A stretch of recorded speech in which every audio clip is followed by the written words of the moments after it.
सपा की साइकिल टूटेगी, प्रभुराम के नाम पर जनता जुटेगी, इन 3 प्लान से मिल्कीपुर जीतेगी बीजेपी। क्या है योगी का सम्मोहन फॉर्मूला जिसने पलट डाला पूरा चुनाव? अवधेश के उड़े होश, अजीत होंगे चित। क्या मिल्कीपुर जीतकर योगी की टीस होगी कम? पत्रकार ने पूछा सवाल तो योगी ने दिया गजब जवाब। अयोध्या की मिल्कीपुर सीट पर अब तक 2 उपचुनाव हुए। पहला साल 1998 में और दूसरा साल 2004 में। दोनों बार सपा जीती। यहाँ तक कि मोदी योगी राज में भी मिल्कीपुर सीट पर सपा का दबदबा रहा। लेकिन साल 2025 में ये कहानी पलट सकती है, क्योंकि योगी ने अपने कार्यकर्ताओं को जीत का सम्मोहन फॉर्मूला दिया है।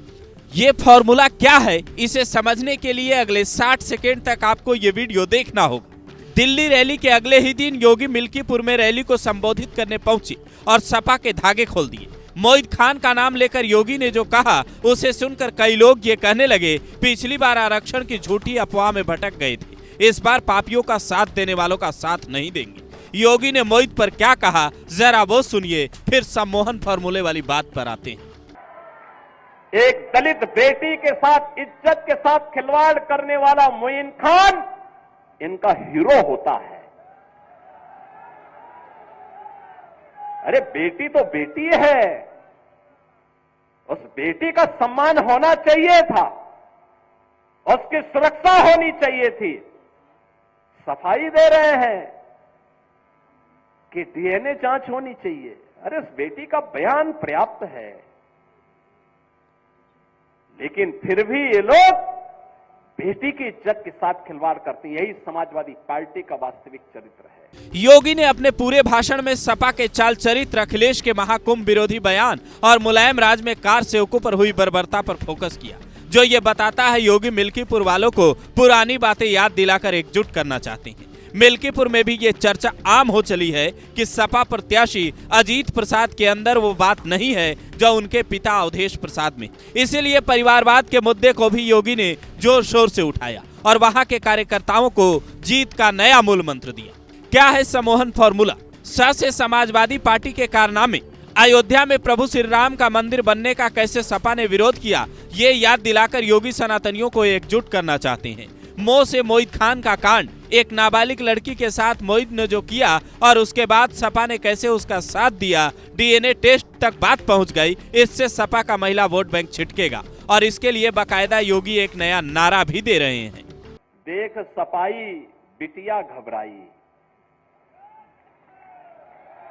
ये मोईन खान के एक कुकृत्य थे और मोईन खान को सिर पे लेके ढोते हैं समाजवादी पार्टी के अयोध्या के दुर्भाग्य से बने हुए सांसद। आपने देखा होगा ना, उसी मोईन खान को तो पैरवी कर रहे थे, उसके साथ फोटो खिंचवाने में गौरव की अनुभूति कर रहे हैं। हाँ से सपा में हार की हताशा। इस सीट पर योगी ने अपने 6 मंत्रियों और 40 विधायकों को लगाया है, जिससे सपा का मनोबल कम होगा और हार की हताशा में कोई उल जुलूल बयान दे सकता है जो सपा को भारी पड़ेगा। और न से अखिलेश की नकारात्मकता। अखिलेश यादव कैसे महाकुंभ से लेकर योगी के हर काम में नकारात्मक चीजें ढूंढ रहे हैं, उस पर अब योगी खोलकर बोलने लगे हैं ताकि लोगों को सच्चाई समझ में आए। ये वही समाजवादी पार्टी है जिस समाजवादी पार्टी के हाथ कार सेवकों की खून से सने हुए हैं, जिन्होंने सरयू मैया को कार सेवकों के खून से लाल करने का काम किया था। अयोध्या की गलियों में निर्दोष कार सेवकों पर गोलियां बरसाई थी। ये वही समाजवादी पार्टी है।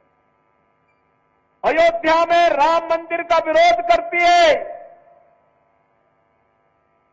महाकुंभ का विरोध करती है, लेकिन कहते हैं सिर्फ बयानों से चुनाव नहीं जीते जाते। सपा को 2022 में पीडीए फॉर्मूले के तहत बम्पर फायदा मिला और अखिलेश उसी रणनीति पर काम कर रहे हैं। मिल्कीपुर की एक रणनीति खुद अखिलेश के कमरे में बन रही है। इसीलिए योगी के लिए ये चैलेंज आसान नहीं होने वाला। पर राजनीतिक मामलों के जानकार कहते हैं पासी समाज के यहाँ 55,000 वोटर हैं और पासी बिरादरी के 3 उम्मीदवार यहाँ से चुनावी मैदान में हैं। नतीजा पासी वोट बटा तो फायदा बीजेपी को मिल सकता है।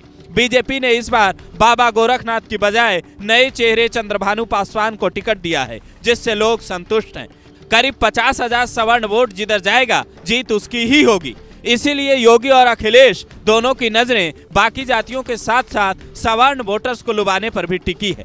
फैसला 8 फरवरी को होना है कि मिल्कीपुर में कमल खिलेगा या जनता फिर से साइकिल की रफ्तार बढ़ाएगी। हालांकि योगी आदित्यनाथ से जब एक पत्रकार ने ये सवाल पूछा मिल्कीपुर जीतकर क्या हार की टीस कम होगी, तो सीएम योगी आदित्यनाथ ने साफ साफ कहा कि जनता सब समझ चुकी है, सपा के चाल चरित्र और कारनामे जा रहा है कि मिल्कीपुर में कमल खिलने जा रहा है। आपकी इस पर क्या राय है, आप कमेंट कर अपनी राय जरूर दीजिए।